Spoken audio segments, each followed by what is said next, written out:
Hey there, guys. Let's talk today about diet. Again, this is kind of a touchy subject for some people, and some people aren't going to like what I have to say, and I'll probably get some hater comments and some, disgusted comments, but I don't believe in sugarcoating stuff. So I'm just going to tell you my opinion, and again, it is my opinion, but I do a lot of people watching, and I do a lot of studying, and I do a lot of reading, and I watch these people all around me who are 100 pounds, 200 pounds, 300 pounds overweight, and you go to a buffet, for instance, and you have a 300 or 400 pound lady walking in, or a man walking in, and they've got their super, 200 ounce big gulp with them, and they're eating the mashed potatoes, the macaroni and cheese, the what else kind of crap do they, the french fries, the fried potatoes, they're eating all of these things that are nothing but carbs and sugar and garbage. And I can almost bet you could get in a conversation with this person and they would tell you all about their health issues and all about their, weight loss troubles. And those are the kind of people that I just want to, give them a dork stamp and be like, are you freaking kidding me? Do you see what you're putting in your mouth? Obviously you don't. Carbs and sugar and processed foods are killing us faster than just about anything else in this country. Because guess what? Eating like that is what's causing cancers. Not all cancers, obviously. But there are probably more than I'd like to think about related cases to the fact that we are not eating in accordance with the way our bodies were made. We need to be putting the things in. Do you think they had that crap in freaking Garden of Eden? No, they didn't. They had fruits and vegetables and meats. And I'm not biblical in any way, so I'm not going to say that meat is good or bad. For some people, it's not right, and some people, it is. My husband was on the keto diet. Let me give you an example of this. The keto diet is high fat, moderate protein, low carbs. The only carbs you need to be getting are from vegetables like cabbage, broccoli, cauliflower, etc.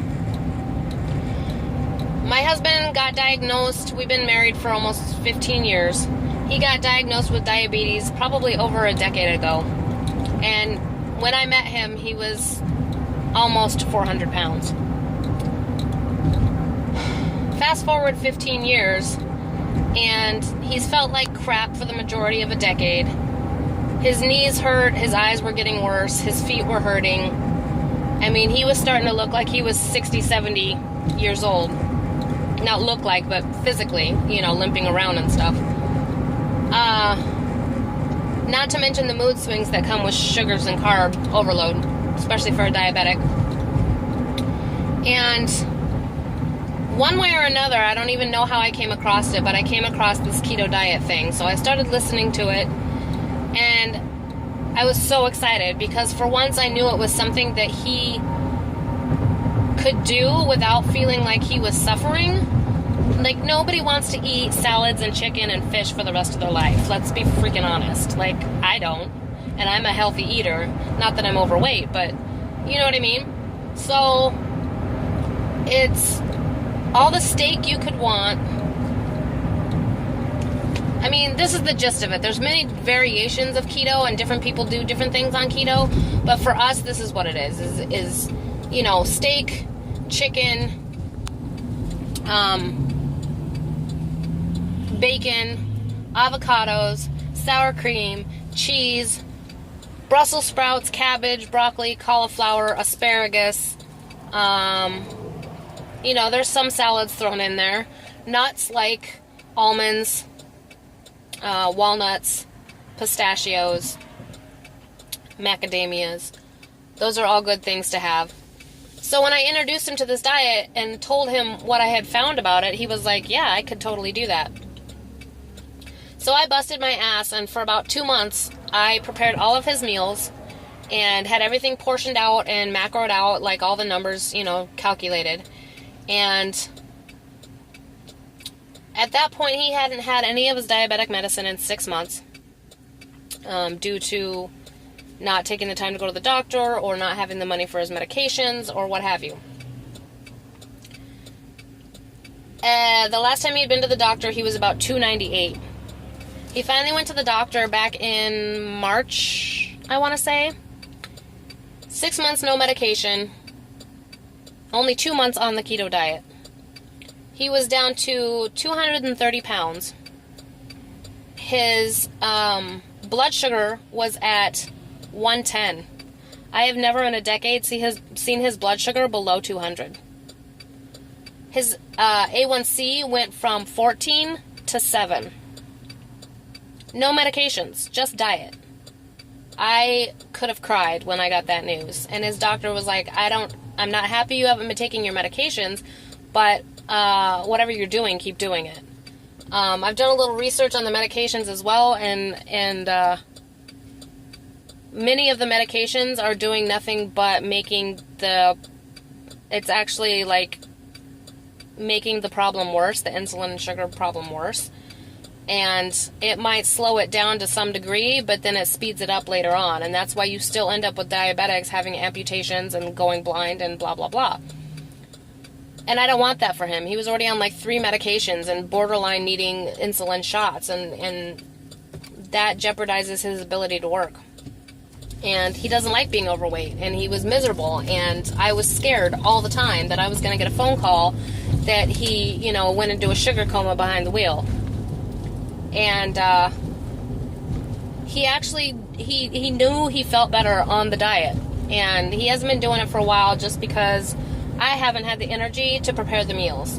I'm hoping that we can work something out to where, it's not all on me, because I'm already doing, full-time job, part-time job, working 50 to 60 hours a week, as is he, but he gets off earlier in the day and has 3 or 4 hours to be able to do some food preparation. I have no time at night after work, and I do have a couple hours in the morning that I could be doing stuff, but it's not enough to make whole meals, to be able to sustain. I can, today I cooked some chicken for salads that was marinating in the fridge. That's about as much time as I have to do that.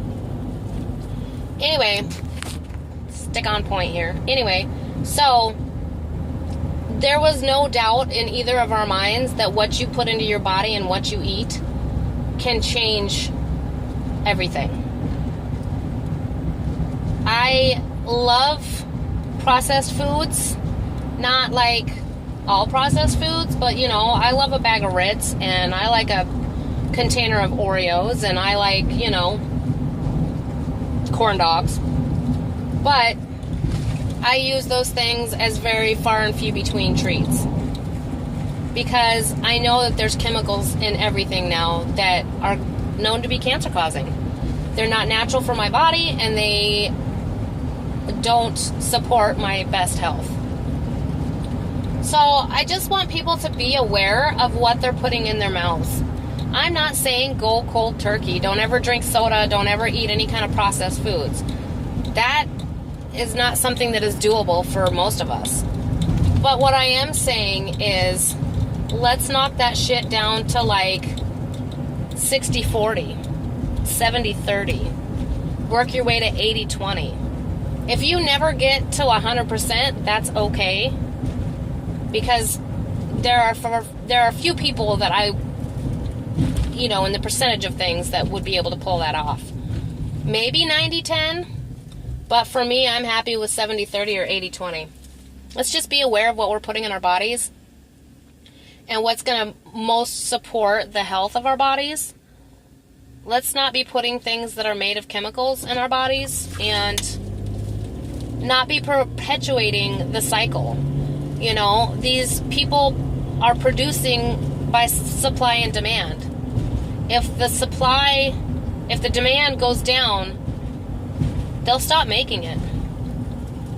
Just like with the keto diet, for instance, when the keto first became popular, grass-fed butter, you could hardly find it anywhere. And now you can find it in almost every grocery store. You could hardly find grass-fed meats, and now you can find it pretty much in every store. So as the demand has gone up, people have, businesses have complied and raised the supply. That's just how manufacturing and sales and all that works. So, maybe if little by little we can keep adding a person after a person who's buying healthier products, maybe they won't stay so expensive. If people stop buying the processed cheap bullshit and poisoning themselves, maybe things can change in the marketplace. I don't know, maybe I'm a dreamer, maybe I'm just, out of my mind, but just my thoughts. Yeah, I think that's all I'm going to say about that subject for now. I'm sure I could talk for hours and hours about it, but I'm going to stop here. Talk to you next time.